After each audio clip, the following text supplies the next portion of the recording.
John. That's all right. You remain seated.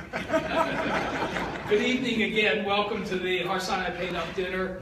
Again, let me thank Jay. He did a great job putting everything together. Adam, as usual, with his catering, and Marty with selecting the wine. It was very well done, and I think everybody is happy with how things turned out this evening. As Joe mentioned, unfortunately, Ken Bell, our president, had long-standing family vacation plans this week. Luckily for Ken, he's enjoying the beaches of the Bahamas right now, but he asked me to express his regrets for not being able to be here this evening. Those of us that are here, however, have the honor and privilege to hear from one of the most important and prominent officials, Jewish or otherwise, in our entire government about current and upcoming events. I know it's not a nice evening. We're very appreciative of the Senator for getting here this evening. If anybody's looked outside recently, it is snowing, but it's just wet. The streets are fine. Everybody will get home safe. The Senator has also indicated that he would graciously answer some questions after his talk tonight. If you're thinking of a question, though, as many of us that want to can ask the Senator a question, please keep any questions short, make it relevant to the group, and no speeches masquerading as questions, please. Now let me say a few words about our special guest this evening, Senator Ben Cardin. Excuse me. Senator Cardin was first elected to the United States Senate in 2006 and was re-elected in 2012 and currently serves on the Finance, Foreign Relations, Environment, Public Works, and Small Business Committees. He is known as a strong champion of protecting our air and water, and has introduced legislation to restore the health of America's great water bodies, including the Chesapeake Bay. In the Senate, Senator Cardin brings the expertise he developed while serving in the House of Representatives for 18 years in the areas of pension and health care legislation. Many of his financial proposals have been enacted into law, including increasing the amount Americans can save for retirement and expanding Medicare to include preventive benefits. I could go on and on about Senator Cardin's activities and accomplishments in the United States Senate and prior to that in the United States House of Representatives on behalf of Marylanders and all citizens of the United States, but I don't think you want to hear from me, so let's welcome Senator Ben Cardin.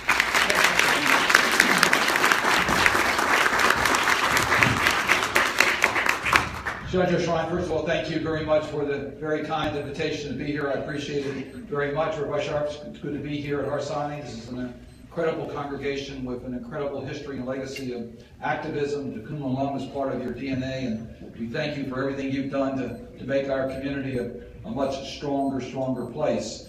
It's good to be here. I think I'm still in the majority here, not so much in Washington these days, but it's good to be back. And I don't know how to interpret the fact that it's snowing outside. Yesterday, of course, it was a nice warm day in the morning, and now it's snowing, and I'm here. So we'll see how this all goes.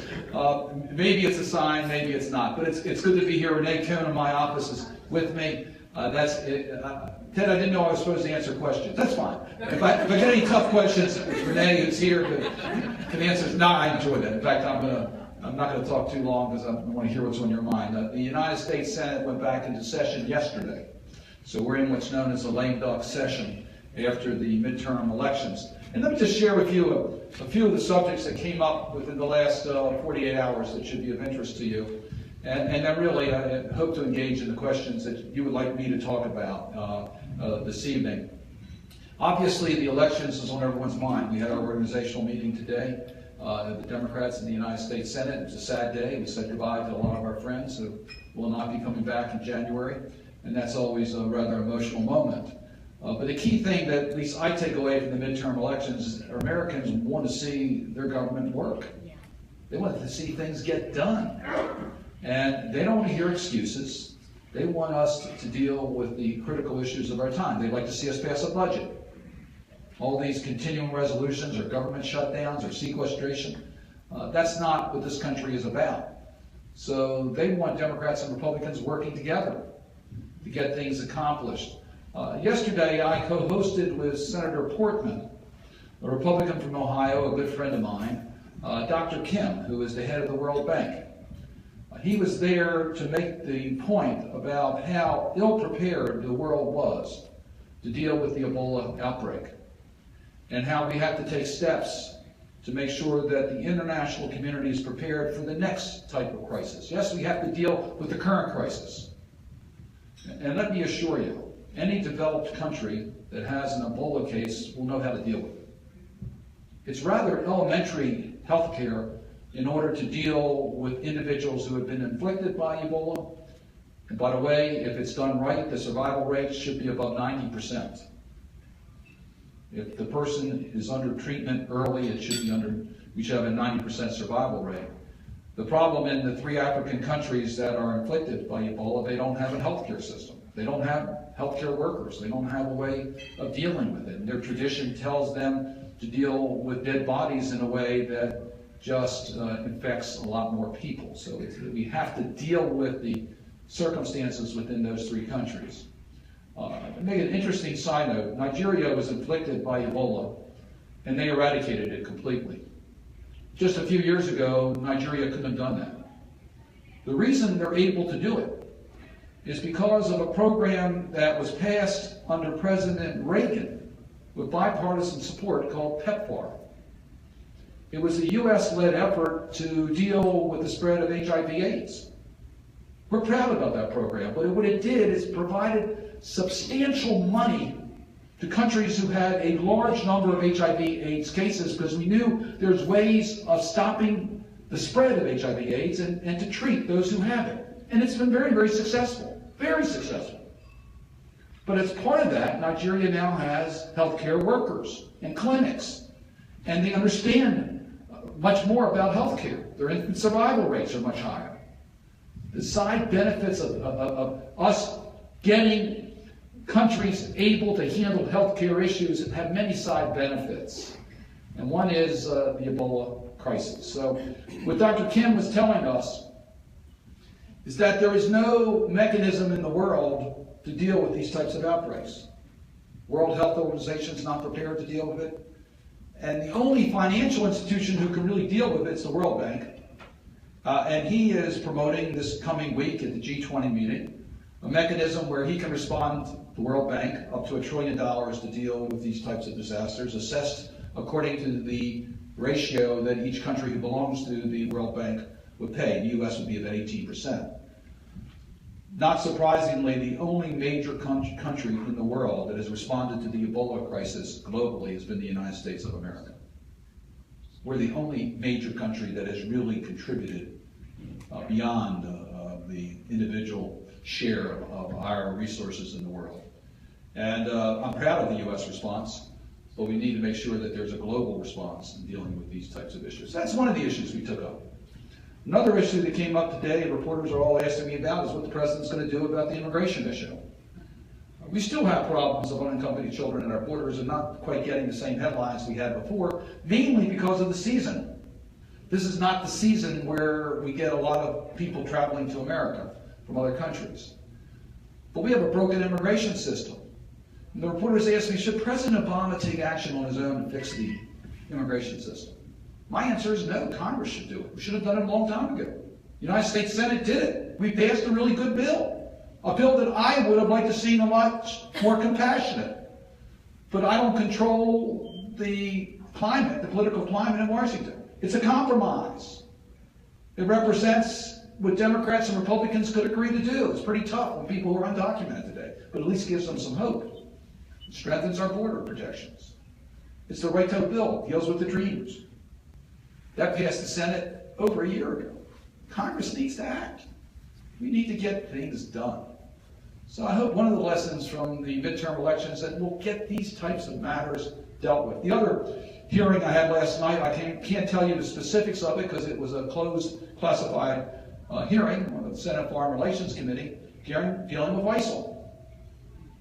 If you want to know what issue was the most dominant issue in the midterm elections among voters, was its concern that ISIL fighters are going to come here to the United States and affect our homeland.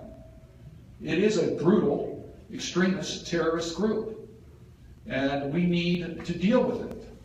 We need to deal with that threat. 20,000 strong and fighters and growing. and the capacity of the countries in which they're operating in, Syria and Iraq, it's not up to the challenge. So the international community, led by the United States, needs to do something about it. I think President Obama's game plan is the right game plan. To provide the type of air support that the United States can provide to help to train and equip those ground troops in Iraq and Syria that are on our side against ISIL.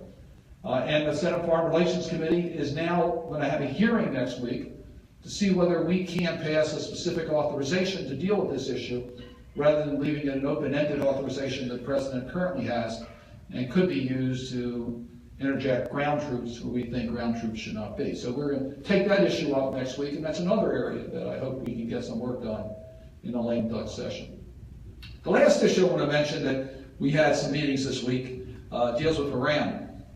November 24th was not far off. I'll never forget that day, November 24th. That's the day Myrna and I were married. This November 24th is our 50th wedding anniversary, so I'm certainly not going to forget November 24th. But first, let me back up a little bit. I was appointed by the President to be the congressional representative, public representative on the United Nations mission. So I'm part of the UN mission for this year. So I was up in New York for the opening of the 69th General Assembly session in September. I returned earlier this month to meet with representatives in regards to many issues, including Israel. Met with the Israeli mission to the United Nations. Had a chance to meet with a lot of the different missions as to what's happening. I mention that because Israel is isolated internationally. It only has one reliable partner in the world, only one, and that's the United States of America. And Israel enjoys strong support. It's understood the importance of the Israeli-U.S. relation. Important to Israel, important to the United States. And that its support is in the executive branch, in the legislative branch, in the House, in the Senate, with Democrats, with Republicans. And we all have to be very careful that we don't divide our communities on the support for Israel. President Obama has been a great friend to Israel. That's not what I say, that's what the Israeli representative told me at the United Nations. He said, please thank President Obama, because he knows what the rumor was of an unidentified source concerning Prime Minister Netanyahu. The person, I should release on that, the person who makes those types of comments is only interested in weakening the support between the United States and Israel.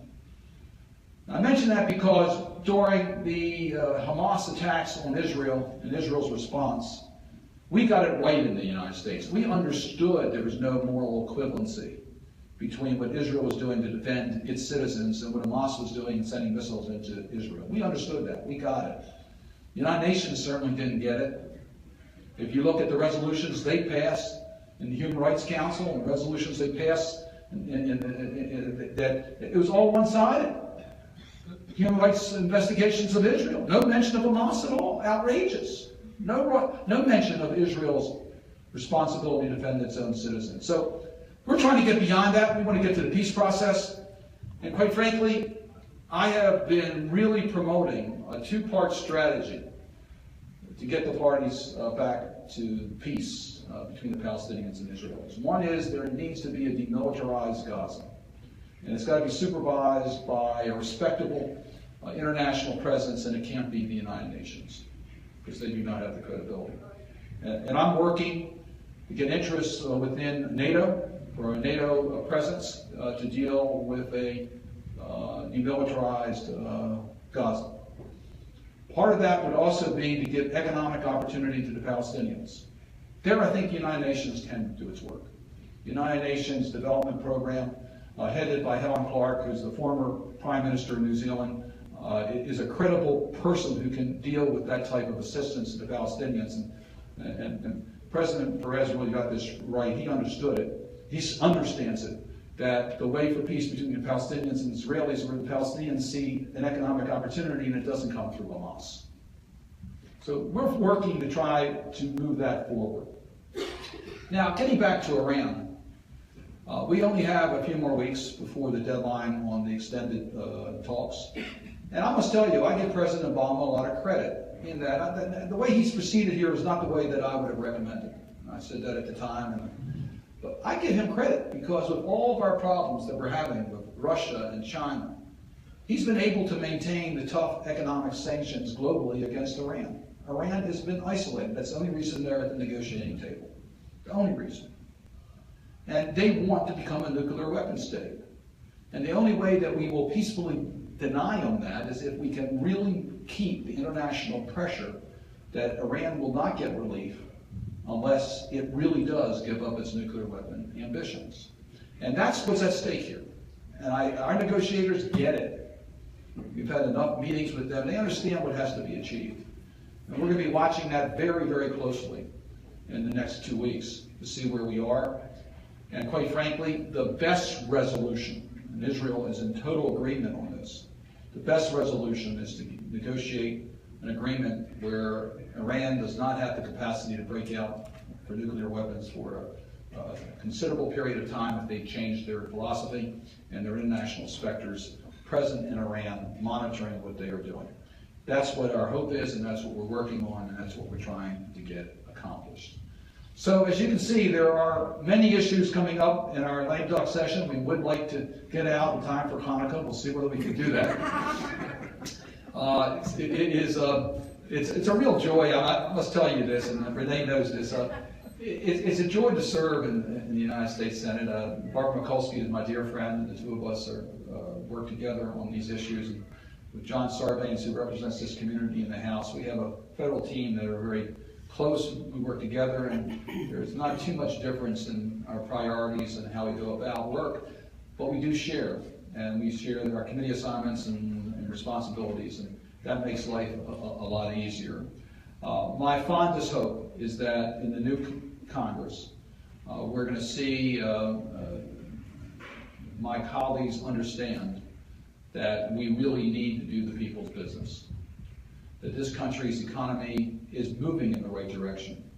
But if we could give some certainty on issues, it will dramatically help the economic job growth in this country is what we desperately need. So I'm optimistic that we'll have a new start, and I understand the statements that have been made. I understand that the first bill we're going to vote on next week is Keystone. If anybody wants to talk about Keystone, I'll be glad to talk about why we are so excited about building a pipeline for Canadian oil going outside the United States, the dirtiest oil in the world, through our country, where Canada doesn't want it to go through their pristine property, and we're letting it go here because somehow this is creating economic opportunity in America. Where?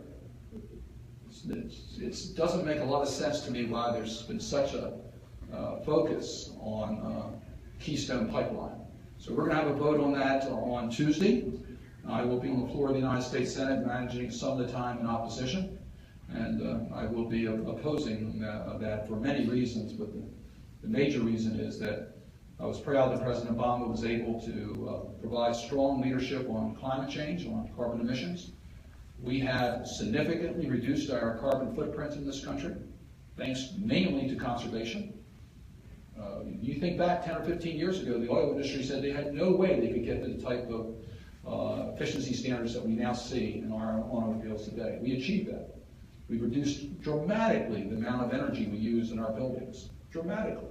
So we have conserved, we've developed alternative energy, and we have also developed oil and gas reserves here in the United States in safe areas that have helped us during this period of time.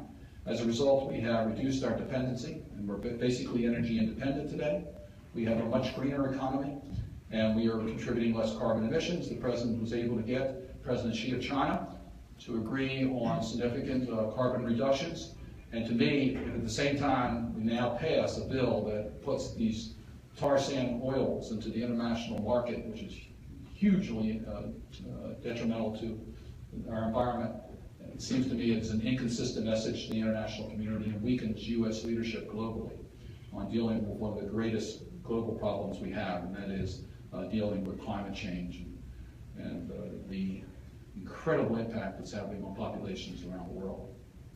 All right, so that's just introductions. Now I'm waiting for your speeches. You talk as long as you want. Your questions, let's not. I'm sitting on Ted, am I doing this right? Can I That's call you? fine, sure. Hey, yeah, wonderful.